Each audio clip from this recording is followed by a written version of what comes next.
Hey, hey, hey, beautiful people. How are y'all? Beautiful souls out there. Happy Monday. It looks like it's a beautiful day outside. It's sun shining. I'm looking out my window. I haven't been outside.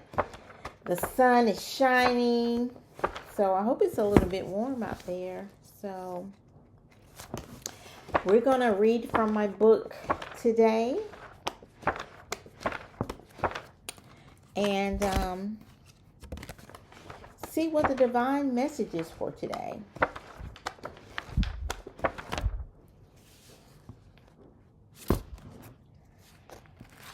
All right.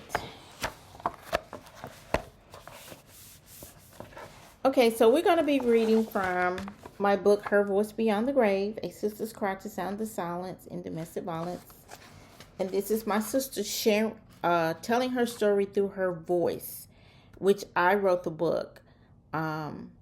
She is deceased. She lost her life to domestic violence. So I was able to channel her message that she wanted to share with the world.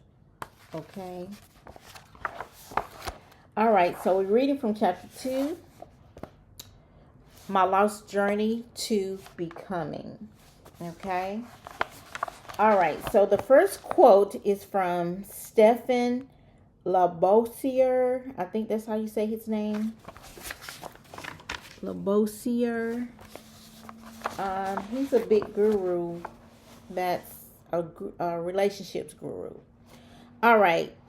His quote is, "You will never be good enough for the wrong person." Oh my God, that is so good. You will never be good enough for the wrong person. And a lot of times when you're in relationships, you're trying to make things work with the wrong person. So then you begin to devalue yourself because you are trying to fit a mold with a person that doesn't fit with your mold. So that is an excellent quote and wise counseling. All right. Interestingly, to say, I found myself in this situation early on, but unfortunately, I really did not know, recognize, or even comprehend that his tongue was spewed with so much damaging psychological abuse until later. The early warning signs of domestic violence was present right at my front door and looking me literally dead in the face. Whether I understood or recognized what domestic violence was or not, I simply should have never gotten involved by setting boundaries, or at least exiting the relationship early on due to lack of respect. All the flashing yellow lights that were present from the beginning transform into red flags, waving, "Get out and leave." I should have recognized the woman I was becoming, loved her, and accepted her entirety to know she deserved better. Not only was I putting my own life in jeopardy, but I was putting my own children and loved ones in the path of danger. Moments of reflection. By no means am I saying I deserve this man to treat me this way. I was not responsible for his bad behavior, but I was responsible for myself, to myself for what I accepted.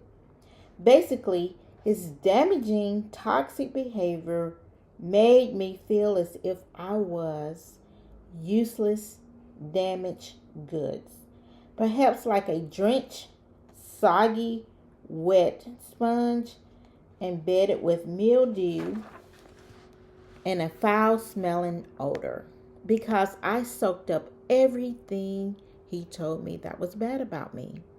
If you are being mistreated, please know that you deserve better and recognize this is not normal behavior or love.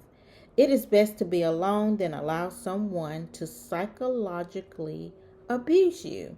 which is one of the worst forms of abuse. I should have known my worth and created boundaries early on to get the respect I so deserve.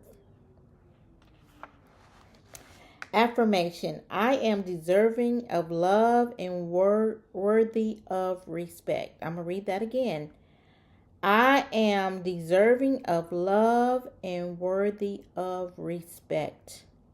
Domestic violence awareness. Psychological abuse involves trauma to the victim caused by verbal abuse acts, threats of acts, or coercion tactics. Perpetrators use psychological abuse to control, terrorize, and denigrate their victims.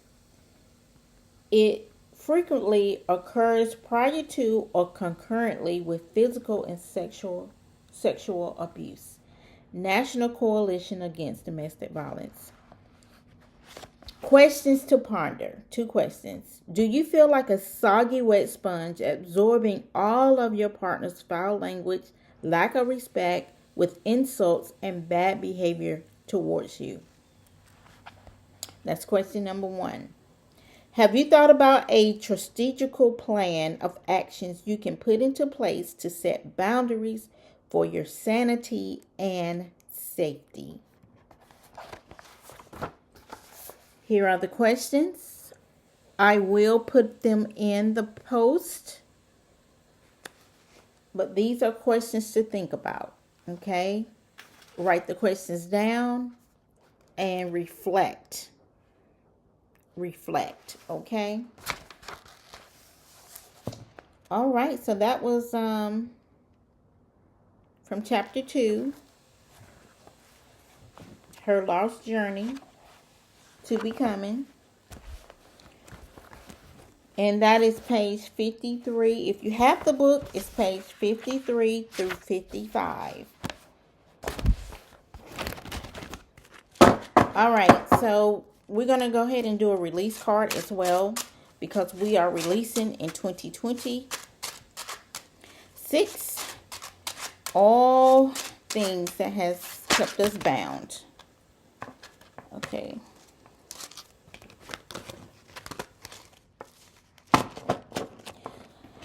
So 3 fell out, but I think I'm going to keep 2 of these, okay? I think I'm going to keep 2 of these because I'm going to keep 9 and 10. And I think this is fitting for the message. I release the acceptance of normalizing harm. I release the acceptance of normalizing harm. And this doesn't mean that you normalize harm per se.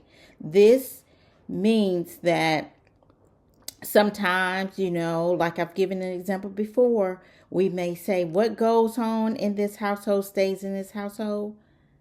That's real common in Black people family. Or maybe your uncle raped you and your mom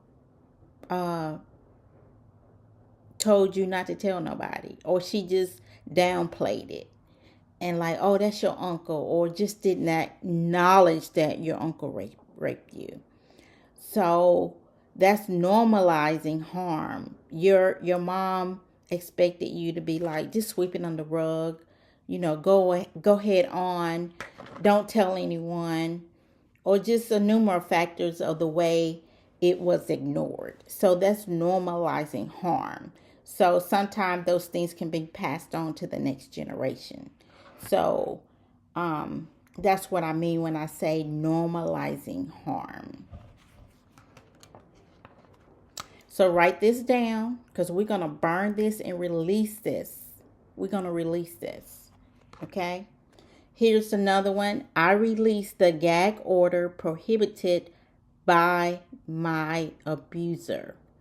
Basically, your abuser put a gag order on your mouth and told you bet not say anything, or he's going to beat you. He's going to do all these things. He's verbally threatened you. He has physically threatened you. It's time to release the gag order. that your abuser has prohibited on you. All right. So write both of these down, and we're going to release this into the atmosphere. We're getting rid of all of this stuff that has kept us bound. Okay? We're walking in our freedom. Yes, ma'am. We're walking in our freedom. All right. And go ahead. You can just light a general candle saying, you can light a white candle. I walk in my freedom. I walk in my power. I speak, because it is through our voices and stories that we can help or inspire others.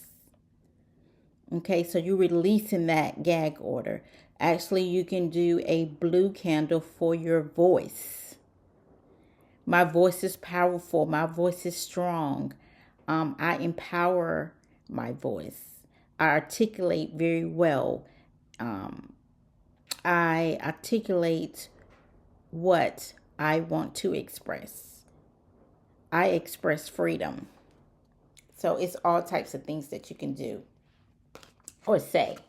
So let the spirit guide you and lead you in what you need to say on your candle. So you can do a blue and a white candle, blue or a white candle, blue and a white candle, whatever you want to do. But we're going to be releasing these in this year. Okay? All right. Y'all have a great day, a great Monday, start of the week. It's a beautiful day. Get out. Feel the sunshine. I am Cassandra Bethea Shine, and it is through our voices and stories that we can help or inspire others to become survivors. And don't forget to sound the silence in domestic violence.